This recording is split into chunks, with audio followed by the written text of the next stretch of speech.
కళ్యాణ్ నేను పోటీ పడుతున్నారు. అది ఏ రేంజ్లో ఉంటుంది, ఎంత ఉంటుంది అని, ఎంత ఫియర్ ఉంటుంది. మీరు టాప్ ఆఫ్ ద ఫుడ్ చైన్లో ఉన్నప్పుడు ఇంపాసిబుల్. అప్పుడు మీరు ఎవరిని నమ్మగలుగుతారు?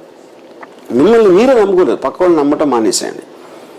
ఇంత ర్యాపిడ్గా ఎలక్షన్ దగ్గర వస్తుంది, హార్డ్లీ 2-3 monthsలో ఉంది. ఇన్ని డిసిషన్స్ తీసుకోవాలి అంటే అసలు తల హీట్ ఎక్కిపోతుందండి.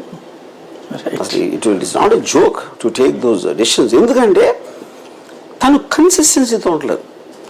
ఇప్పుడు వైఎస్ జగన్ అనే మనిషి ఓదార్పేత వైఎస్ఆర్ పోయి కానీ వచ్చి ఎప్పుడైతే విన్నాడో ఇంతవరకు నేను ఇన్కన్సిస్టెన్సీ అనేది చూడలేదు ఎక్కడ. It's is on the same thread, exactly same నోట్లో వెళ్తాను మ్యూజిక్. వన్స్ ఆల్సో నేను చూడలేదు ఇటు మార్చి అటు మార్చి చేయడం. విచ్ ఐ ఫీల్ సిబిఎన్ గారు చాలా ఎక్స్పీరియన్స్ కాబట్టి ఆయన అంత బయటపడరు. ఆయన కూడా ఇన్కన్సిస్టెన్సీ ఫస్ట్ టైం చూస్తున్నాను, అంతకుముందు ఎప్పుడు నేను చూడలేదు. Pawan Kalyan is born with inconsistency. లోకేష్కి ఎందుకు బాగా మీరు అంటే ఇంతకుముందు ఎప్పుడు లేనంతగా వెంటపడి మీది సినిమా ఆపాలని? ఐ డోంట్ థింక్ సో అండి. లోకేష్ అనేది ఇప్పుడు ఇక్కడ పాయింట్ ఏంటంటే, మీరు ఎంత మీడియా పోలరైజ్ అయిపోయిన టైంలో 100% వాళ్ళు కూడా కొంచెం ఇప్పుడు ఫర్ ఎగ్జాంపుల్ సినిమా అనేది ఏంటి, ఇట్స్ ఎ మీడియం.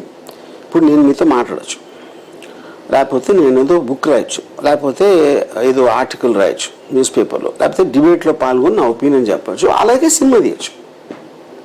ఓకే, కానీ సినిమా అనేది ఇంతవరకు ప్రపంచ చరిత్రలో ఒక అవుతున్న పాలిటిక్స్, ఇప్పుడే మన కళ్ళ ముందు ఇంకా వస్తున్న పాలిటిక్స్ మీద సినిమా తీయటం అనేది ఎప్పుడు జరగలేదు. లక్ష్మీ ఎన్టీఆర్ అనేది 25 ఏళ్ళ క్రితం జరిగిన ఒక ఇన్సిడెంట్ బేస్ చేసి తీసాం. కమ్మరాజ్యం అనేది ఫిక్షనల్ ఫిల్మ్, అది దానికి రియాలిటీకి సంబంధం లేదు.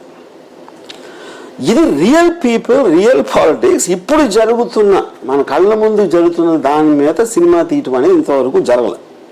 ఓకే, అది వాళ్ళు అన్సర్టన్గా ఫీల్ అవుతున్నారు. అదేంటి అసలు, అది ఏం చేస్తుంది ఏంటి దాని సంగతి అని. ఇది ఒకటి. ఎందుకంటే దీనికి ప్రెసిడెంట్ లేదు ఇప్పుడు. కానీ వాళ్ళు ఆలోచించింది ఏంటంటే, ఇప్పుడు ఆర్టికల్ 19లో ఫ్రీడమ్ ఆఫ్ ఎక్స్ప్రెషన్లో ఒపీనియన్ చెప్పడం అనేది every one has a right, మీరు ఏ రూపంలో అయినా. అందులో సినిమా